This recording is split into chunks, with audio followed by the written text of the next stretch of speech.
नमस्कार, मैं हूं शशि।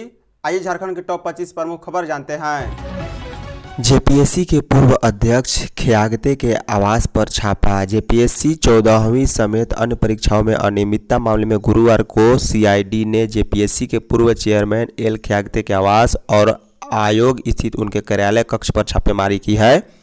वहीं जेपीएससी कार्यालय व परीक्षा संचालन agency TSR data processing private limited के दफ्तर पर भी दबिश दी है। टीम ने करीब 5 घंटे खियागते के कांके रोड स्थित सरकारी आवास को खंगाला। इस दौरान खियागते से पूछताछ भी की गई। गौरतलब है कि राज्य के मुख्य सचिव पद से सेवानिवृत्ति के बाद खियागते को जेपीएससी चेयरमैन बनाया गया था। वहीं मंगलवार को सीआईडी छापे के बाद उन्होंने पद से इस्तीफा दे दिया। इधर सीआईडी ने टीडीपीएल के गिरफ्तार मार्केटिंग मैनेजर अभय तिवारी के करीबी अरविंद मंडल को गोड्डा के पोड़ैयाहाट से भी गिरफ्तार किया है।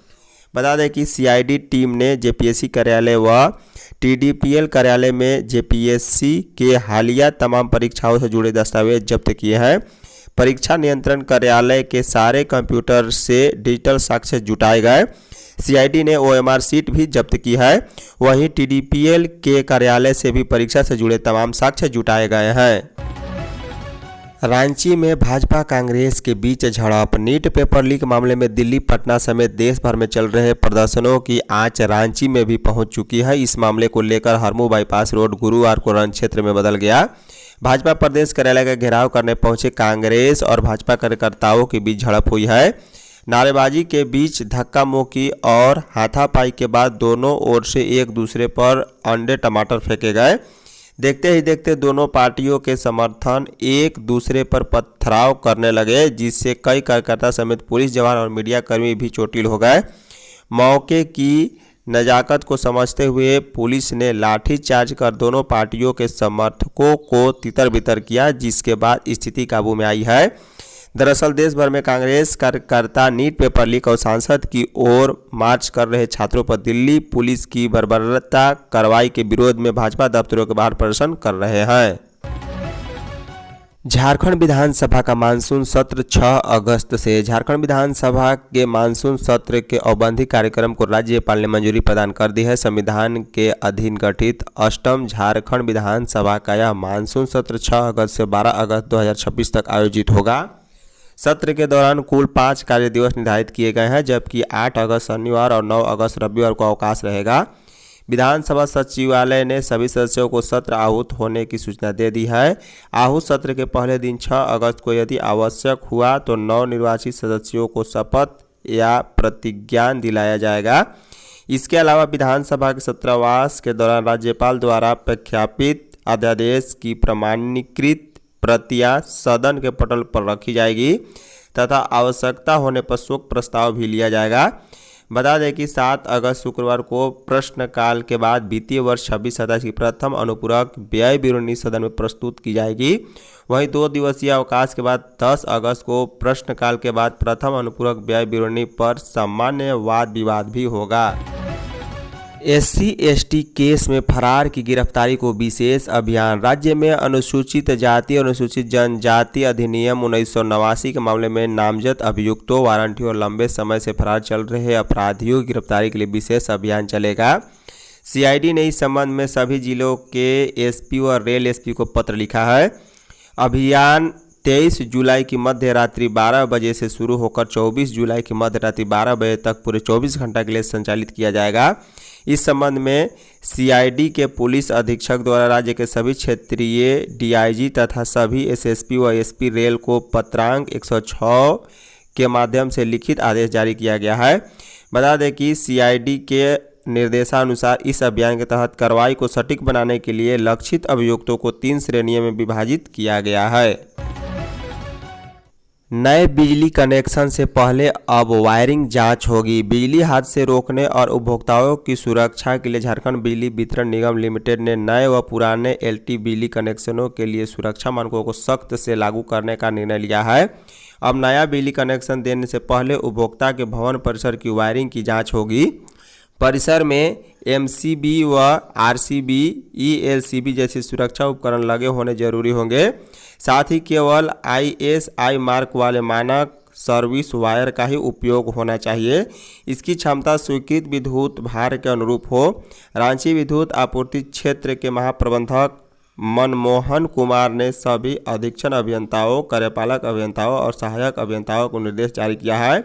बता दें कि जेबीवीएनएल ने अधिकारियों को केवल नए कनेक्शनों तक सीमित रहने नहीं बल्कि पुराने बिजली कनेक्शनों का भी नियमित निरीक्षण करने का निर्देश दिया है। अभय तिवारी के भाई ने भी निकाला था सीजीएल। जेपीएससी परीक्षा में अनियमितता के मामले में गिरफ्तार अभय तिवारी के सगे भाई अक्षय तिवारी व अक्षय की पत्नी की बहाली भी जेएसएससी सीजीएल परीक्षा के जरिए हुई थी। अक्षय 14वीं जेपीएससी पीटी परीक्षा में भी उत्तीर्ण हुआ था। जांच में पूर्व में यह बात भी सामने आई थी कि टीडीपीएल के मार्केटिंग मैनेजर के पद पर रहते हुए अभय तिवारी ने खुद भी कई परीक्षाएं दी थी जिसमें वह उत्तीर्ण रहा था। सीजीएल परीक्षा में पास होने के बाद वह पोडैयाहाट में प्रखंड आपूर्ति पदाधिकारी के पद पर पदस्थापित था। वहीं अभय तिवारी का भाई अक्षय तिवारी की तैनाती महिला बाल विकास विभाग में हुई थी, लेकिन वहां से उसकी प्रतिनियुक्ति बाल संरक्षण विभाग में हुई थी। जेएसएससी में अपने प्रभाव का इस्तेमाल कर जेएसएससी अधिकारियों की मिलीभगत से अक्षय तिवारी के भी पीटी में उत्तीर्ण होने का अंदेशा जताया जा रहा है। बता दें कि गुरुवार को सीआईडी ने इस मामले में 2 अन्य संदिग्धों को भी हिरासत में लेकर पूछताछ की है।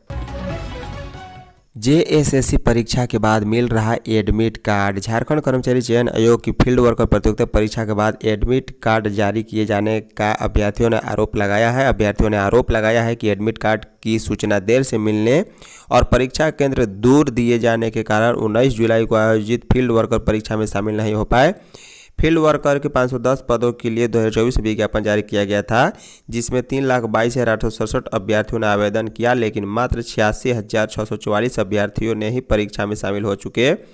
वहीं पश्चिमी सिंहभूम जिले के राजेश और दावा किया है कि जेएसएससी फील्ड वर्कर प्रतियोगिता परीक्षा 2024 के एडमिट कार्ड की सूचना परीक्षा वाले दिन 19 जुलाई को दोपहर 2:59 पर ईमेल के माध्यम से मिली, जबकि परीक्षा केंद्र में प्रवेश का समय दोपहर 3 बजे तक ही था। उन्होंने बताया है कि उस समय वह जमशेदपुर में दिहाड़ी मजदूर के रूप में काम कर रहे थे और उनका परीक्षा केंद्र करीब 240 किलोमीटर दूर लातेहार में बनाया गया था। इतनी कम सूचना और लंबी दूरी के कारण परीक्षा केंद्र तक पहुंचना संभव नहीं था। लातेहार से पीएलएफआई के 2 उग्रवादी गिरफ्तार। लातेहार पुलिस ने गुरुवार को रंगदारी वसूलने आ रहे 2 पीएलएफआई उग्रवादियों को गिरफ्तार किया है। साथ ही उनके पास से कई हथियार भी जब्त किए। गिरफ्तार उग्रवादियों की पहचान लोहरदगा निवासी संजय सिंह और शहजाद अंसारी के रूप में की गई। संजय पेशरार का रहने वाला है, वहीं शहजाद कुड्डू थाना क्षेत्र के सिंजो गाँव का है।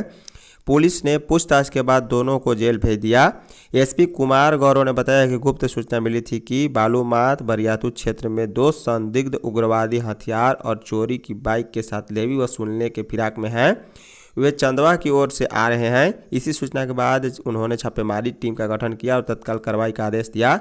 छापेमारी टीम मकैया टाड़ पिकेट के पास पहुंची और वाहनों की जांच शुरू कर दी। इसी दौरान लाल रंग की बाइक पर 2 युवक आते दिखे, जिन्होंने पुलिस को देखकर भागने का प्रयास किया था। जमशेदपुर में रिश्वत लेते वीडियो वायरल, 3 पुलिसकर्मी निलंबित। जमशेदपुर के बिष्टुपुर थाना क्षेत्र में हेलमेट जांच के दौरान एक युवक से रुपए लेने का वीडियो वायरल होने के बाद एसएसपी एहतेशाम वकारिब ने गुरुवार को त्वरित कार्रवाई करते हुए एएसआई ललन सिंह तथा आरक्षी प्रकाश कुमार और पंकज कुमार को निलंबित कर दिया है। वीडियो सामने आने के बाद डीएसपी ट्रैफिक नीरज से जांच कराई गई। जांच में आरोपी सही पाए जाने पर वीडियो वायरल होने के करीब 6 घंटे के भीतर तीनों पुलिसकर्मी के खिलाफ निलंबन की कार्रवाई कर दी गई। जानकारी के अनुसार कदमा निवासी एक युवक बाइक से साकची जा रहा था। रास्ते में बिष्टुपुर क्षेत्र में चल रहे हेलमेट जांच अभियान के दौरान पुलिस ने उसे रोक लिया। आरोप है कि इस दौरान उससे रुपए की मांग की गई। युवक ने चुपके से रुपए एक सिपाही को देने का प्रयास किया, लेकिन उसने कथित तौर पर कहा कि रुपए एएसआई को जाकर दे। धनबाद में सेप्टिक टैंक में दम घुटने से 2 मजदूर की मौत। धनबाद के बागमारा थाना क्षेत्र की सदरियाडीह बस्ती में गुरुवार की सुबह सहदेव महतो के नवनिर्मित सेप्टिक टैंक की सेटरिंग खोलने उतरे 2 मजदूरों की दम घुटने से मौत हो गई। मृतकों की पहचान अंधारी बस्ती निवासी 48 वर्षीय दिलीप महतो और सदरियाडीह निवासी 33 वर्षीय राजेश महतो के रूप में हुई है। ग्रामीणों का कहना है कि सेप्टिक टैंक में जहरीली गैस भर जाने से दोनों की मौत हुई। करीब 10 फीट गहरे इस टैंक के आसपास जमीन के नीचे आग होने और गैस रिसाव की आशंका जताई जा रही है। जानकारी के अनुसार करीब 1 माह पूर्व बने सेप्टिक टैंक की शटरिंग खोलने दिलीप महतो पहले टैंक में उतरे, लेकिन अंदर पहुंचते ही बेहोश होकर गिर पड़े। उन्हें बचाने के लिए राजेश महतो भी टैंक में उतरे, लेकिन वह भी जहरीली गैस की चपेट में आकर अचेत हो गए। डुरंड कप के लिए रांची पहुंची श्रीलंका की टीम। 135वें डुरंड कप में भाग लेने के लिए श्रीलंका आर्मी की टीम गुरुवार को भारतीय वायुसेना के विशेष विमान से रांची पहुंची है। शाम 7:30 बजे बिरसा मुंडा एयरपोर्ट पहुंचने के बाद टीम सीधे होटल BLR चाणक्य पहुंची। टीम का नेतृत्व श्रीलंका सेना के मेजर जनरल कर रहे हैं। इस प्रतियोगिता के उद्घाटन मैच में 26 जुलाई को श्रीलंका सेना team defender FC Indian super league की टीम जमशेदपुर से भिड़ेगी। वहीं उद्घाटन के दिन सेना का एयर शो होना है। इसको लेकर गुरुवार को इसका रिहर्सल किया गया। वहीं शुभारंभ के दौरान सांस्कृतिक कार्यक्रम का भी आयोजन किया जाना है। बता दें कि टूर्नामेंट को लेकर राजधानी रांची में फुटबॉल प्रेमियों के बीच जबरदस्त उत्साह देखने को मिल रहा है। झारखंड में 20 लाख वोटरों के नाम कटेंगे। झारखंड में मतदाताओं के विशेष गहन पुनरीक्षण का काम तेजी से चल रहा है। आयोग के CEO वोटरों से रोज गणना प्रपत्र को भरने के लिए प्रेरित कर रहे हैं। बावजूद इसके लाखों वोटर्स SIR में रुचि नहीं ले रहे। यही स्थिति बनी तो SIR के दौरान लगभग 15 से 20 लाख मतदाताओं के नाम कटने की संभावना है।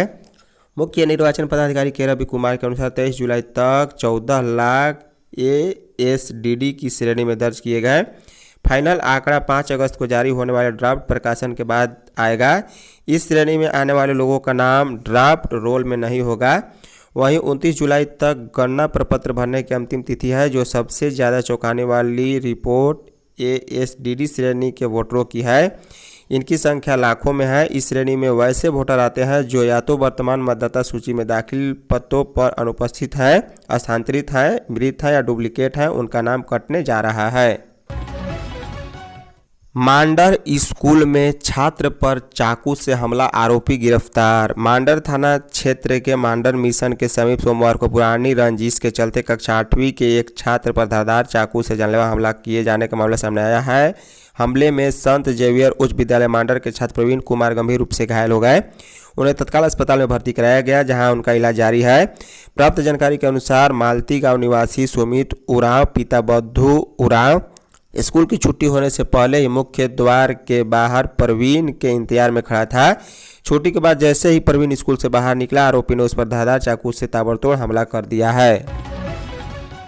प्रधानमंत्री सुरक्षित मातृत्व अभियान में पश्चिमी सिंहभूम नंबर 1। प्रधानमंत्री सुरक्षित मातृत्व अभियान के प्रभावी क्रियान्वयन और मातृ स्वास्थ्य सेवाओं में उत्कृष्ट प्रदर्शन के लिए पश्चिमी सिंहभूम जिले को झारखंड सरकार के स्वास्थ्य, चिकित्सा, शिक्षा एवं परिवार कल्याण विभाग के अंतर्गत झारखंड ग्रामीण स्वास्थ्य मिशन समिति द्वारा प्रधानमंत्री सुरक्षित मातृत्व अभियान सेवाओं के अंतर्गत सर्वश्रेष्ठ प्रदर्शन करने वाला जिलावार सम्मान से नवाजा गया।